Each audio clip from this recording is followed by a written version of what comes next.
Hello, it's Dr. Darnese. Welcome back in to my salon and lifestyle channel.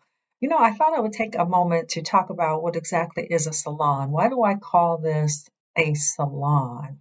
Well, I wanted to make sure we're all on the same page because we're not talking about a hair salon, right?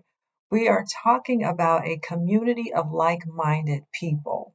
Now, it used to be, commonplace that you would have, a private club, a gathering of people who were the intelligentsia, the bourgeoisie, the, bougie folks would get together and talk about ideas.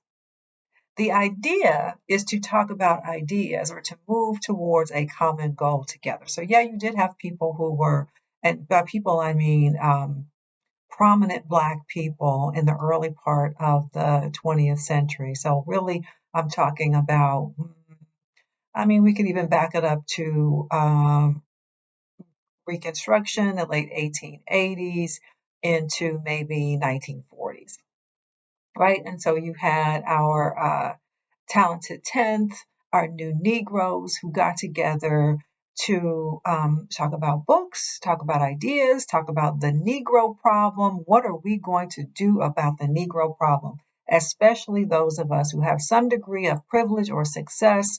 How do we uplift the masses? How do we help others? And so for Black people, a salon was a gathering of like-minded people to come along and talk about ideas.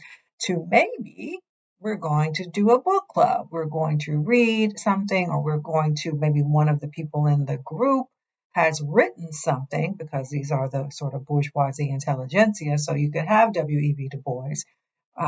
You could have Jessie Fawcett. You could have any of the Harlem Renaissance writers, Zora Neale Hurston, and they had just published something. Langston had just dropped a new poem. Somebody had just created a new piece of this or that, new artwork, and they wanted to get together and have a private showing. So my idea here is that we get to come together and talk about ideas, talk about who we are, talk about where we want to be, talk about the next stage of our evolution. And so I like to think that I'm creating a community here of like-minded individuals who value things like creativity, who value things like the humanities, the arts, reading books, appreciating art, um, being an entrepreneur, right? I consider myself to be a creative entrepreneur. And what that means is that I am a creative, I'm a writer, I'm an entrepreneur because one has to make a buck off of it, right? Because we all have to live, we all have to have, we all have to bring in some money. And so I make, I offer courses, I do coaching, I write. I am I say, semi-retired college professor, but phasing that out more and more and more as I step into the next stage of my creative entrepreneur identity and activities. And so I'm interested in people who are also in transition, whatever you've been doing earlier in your life.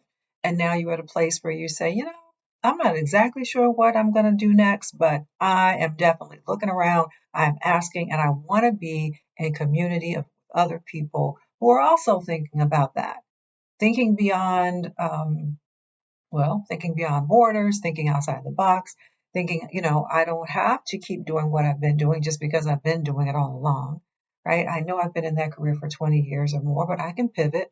I know how to pivot. I know how to change. Some people have lost jobs.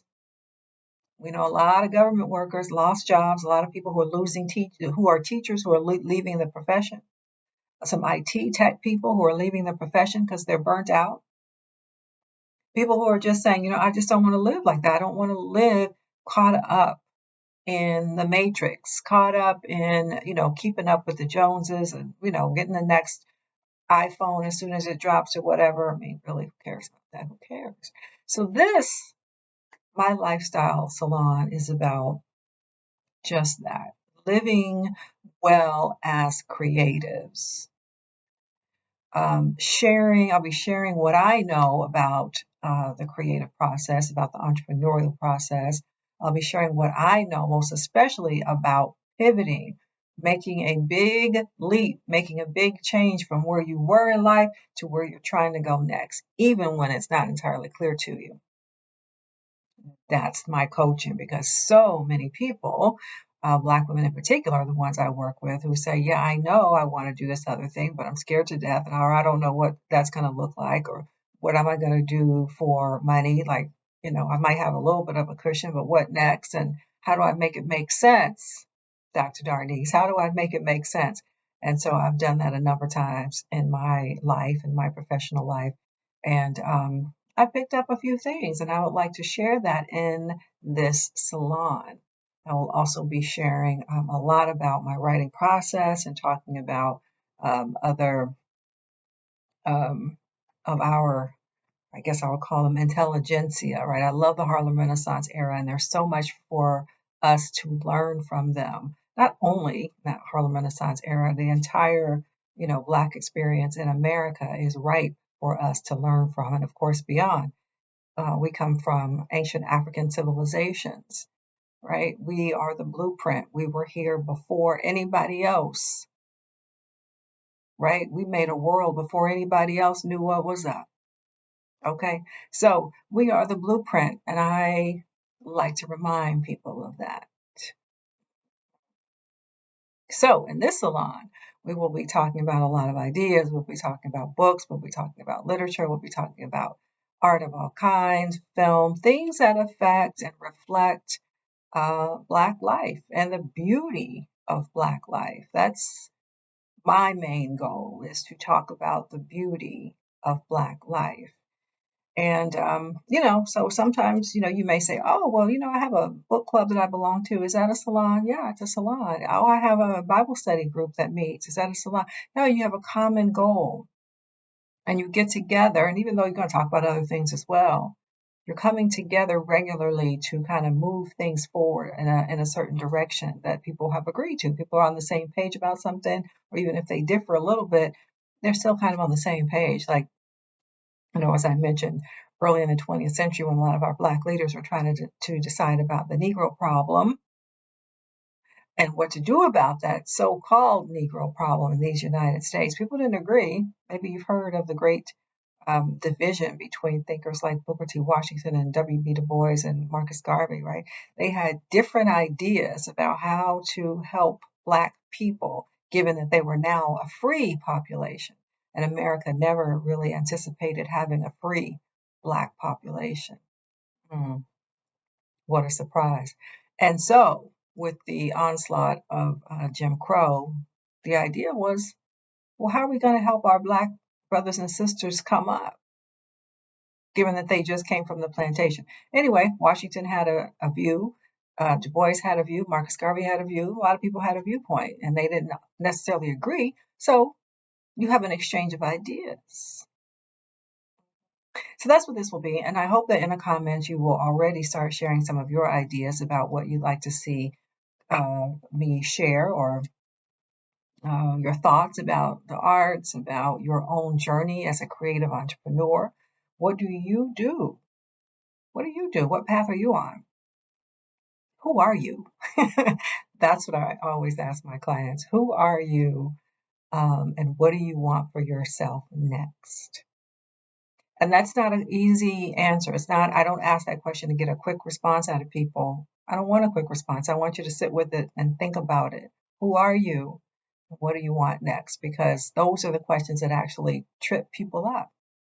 Because we're so used to thinking about what we should do or what we have to do to make money that we don't actually think about, what do I want to do? Yeah, so I'll be asking you that question. And as I said, I'll be sharing more of my creative process and the creative process of a lot of our illustrious people who have come before us, our ancestors, and who left a trail for us. And this is about positive uplift. How do we, as Black people, do our best? How do we rise above it all? How do we make sure we stay on track and keep our eye on the sparrow? And you might say, oh, is this about Black excellence? Absolutely. I don't understand this idea of turning away from Black excellence, because I hear people say, oh, Black excellence never saved us. It's not about that. Let's be really clear. Black excellence. You see how we've been trained to think as Black people in America. We are always bouncing off the white gaze. So we can't even think about Black excellence for ourselves. When we think about Black excellence, we have to think about it. We've been trained, our minds have been colonized to such an extent that we think, oh, Black excellence is because I have to make myself better for them. I have to make myself better for them. No, Black excellence is for you. Are you going to really raise your children to be mediocre, to do less than? You're not. You want the best for them. Reach for the stars, Black excellence. That's what we do around here because it's for us. We rise to the top because we can. We excel at things because we can. We push ourselves to do better and to do more because we can. And we know how we shine anyway in the world. Again, we're the blueprint as African people. We shine, we sparkle, we outdo, we are creative. You cannot beat Black creativity no matter what. You can't beat Black creativity. Let something happen in the public view and watch how fast some Black person will make a meme. Remember that the Alabama River Brawl? Remember that? How long did it take Black people to come up with chair earrings? Remember how people were fighting with those white folding chairs? It didn't take Black people but 2 minutes, right? And I appreciate if you have been hanging on to the end of this video. If you have, then write in the comments long haul or yes, I remember those white folding chairs. And I'll know you watched the whole thing. And I appreciate you. So come on back to the salon and we'll be talking about something creative and uplifting and excellent. Bye for now.